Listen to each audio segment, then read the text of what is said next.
नमस्कार दोस्तों, रेरा यानी कि रियल एस्टेट रेगुलेटरी अथॉरिटी,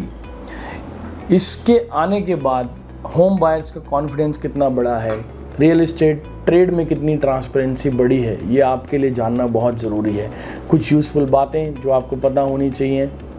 अगर आप एक होम बायर हैं तो आप ये ध्यान रखिए कि 500 स्क्वायर मीटर से ऊपर का अगर कोई भी प्लॉट कंस्ट्रक्ट हो रहा है जिसमें फ्लोर बन रहे हैं, 8 अपार्टमेंट या उससे ज़्यादा फ्लैट्स बन रहे हैं, तो उस डेवलपर को रेरा रजिस्ट्रेशन जो है वो बहुत ज़रूरी है, मैंडेटरी है। रेरा ना होने से हमें डर लगा रहता था कि हमारा फ्लैट टाइमली मिलेगा या नहीं मिलेगा, पोजीशन हैंडओवर होगा या नहीं होगा। लेकिन आज के इस टाइम में, आज के इस दौर में होम बायर 100% नहीं 500% सेफ़ है, सिक्योर है और उसको एक कॉन्फिडेंस है कि मेरे जीवन की कमाई जो है वो मैंने सही जगह लगाई है और इन केस कुछ होता भी है तो गवर्नमेंट की ये रेरा अथॉरिटी मेरे साथ है। तो इसके बारे में अगर हम बात करें,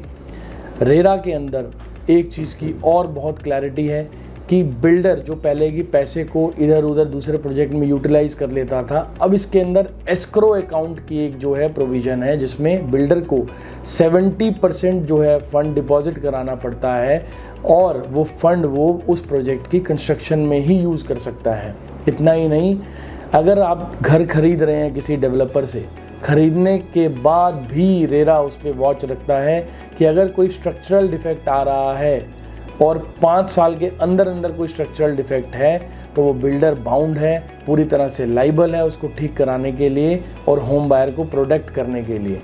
तो इतना ही नहीं, ऐसी और भी इंसाइट्स रेरा के बारे में और रेरा के अंदर ऐसी क्या चीज़ें हैं जो होम बायर्स को प्रोटेक्ट करती हैं, उनको सेफगार्ड करती हैं, हम आगे भी आपको बताते रहेंगे। Stay connected with us, follow us on Instagram, Facebook, YouTube, desire infra. Thank you.